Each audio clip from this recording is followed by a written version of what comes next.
பட்டாசு சூழ்நிலையில் பார்த்தீங்கன்னா, இந்த ஆண்டு வந்து ஆரம்ப காலத்திலிருந்தே பல சிக்கல்களை சந்திச்சு கடைசி கட்டத்திலயாவது சரி இந்த சிவகாசி வந்து பட்டாசு வந்து வெளி மாநிலங்கள்லாம் கேட்க ஆரம்பிச்சுருவாங்க பண்ணிடலாம் நினைக்கும்போது, இந்த பட்டாசு உற்பத்திகள் வந்து ரொம்ப சிரமப்பட்டு என்ன காரணம் அப்படின்னா, விபத்துகள் இந்த வட்டம் வந்து நிறைய நடந்ததுனாலையும், அது சிரமத்தால பல பட்டாசு ஆலைகள் உரிமைகள் ரத்து செய்யப்பட்டதுக்காகவும், அதனால பட்டாசு உற்பத்தி சிறந்த தீபாவளியா எங்களுக்கு இல்ல. அது கடைசி காலத்திலே நேரத்திலேயாவது சரி நமக்கு வந்து ஒரு திருப்தி அடையும் அப்படின்னு நினைக்கும்போது, இந்த பருவமழை வந்து காலம் வந்து பார்த்தீங்கன்னா, சீக்கிரமா வந்து கிட்டத்தட்ட ஒரு 15 நாளைக்கு முன்னாடியே வந்து பட்டாசு உற்பத்தி பாதிச்சு, எல்லா பட்டாசு ஆலைகளுமே சீக்கிரமா அதை வந்து எப்பயுமே தீபாவளிக்கு 2 நாளைக்கு முன்னாடி போனஸ் போட்டு விடுமுறை விடுவாங்க.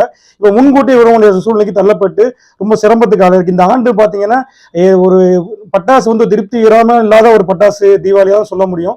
என்ன காரணம்னா, நார்த்ல இருந்து பட்டாசு வாங்க வர்றவங்க சரியா வரல. அங்கேயும் அந்த அந்த குஜராத் சில இடங்கள்ல பார்த்தீங்கன்னா, அங்க பட்டாசு உற்பத்தி பண்ணும்போது வெடி விபத்து ஏற்பட்டதுனால, அந்த மாநிலங்களில் இருக்கக்கூடிய பட்டாசு வாங்குவவங்க வரல. அதுவும் எங்களுக்கு பெரிய ஏமாற்றம். ஒரு 4, 5 மாநிலங்கள்ல. அதுபோக பார்த்தீங்கன்னா, சில இடங்கள்ல வந்து பட்டாசு அதான் வந்து விற்பனைகள் தடை வந்துருன்னு சொல்றதுக்காக, அதுக்காகவும் பட்டாசு யாருமே வந்து வெளி மாநிலங்கள் வாங்காதனாலையும், சரி இந்த வருஷம் தமிழ்நாடா நல்லா இருக்கும்னு நினைக்கும் போது, அதுக்கும் பார்த்தீங்கன்னா இந்த மலைகள் வந்து எல்லாம் ஒரு ஃபினிஷிங் பண்ணாம எல்லாம் எடுத்து வைக்க சூழ்நிலைக்கு தள்ளப்பட்டு, தீபாவளி வந்து அப்படி வந்து இந்த ஆண்டு வந்து எங்களுக்கு வந்து ஒரு மகிழ்ச்சிகரமான தீபாவளியா அமையல. இனிமேல் வருங்காலம் நல்லா எல்லா ஒத்துழைப்பு செஞ்சு பட்டாசுக்கு ஒரு தனி வாரியம் அமைச்சு பட்டாசு உற்பத்தியை காப்பாற்றி ஒரு நல்ல ஒரு இடத்துக்கு கொண்டு வரணும். அடுத்து வருகிற தீபாவளி வந்து ஒரு சிறந்த தீபாவளி அமையணும்னு நான் எல்லாம் கேட்டுக்கிறேன். ட்ரெண்ட ஃப்ரெண்ட் ஆக்கிக்கோங்க. தந்தி டிவியின் சப்ஸ்கிரைபர்ஸ் அண்ட் ஃபாலோவர்ஸ் குடும்பத்துல நீங்களும் இணையுங்க.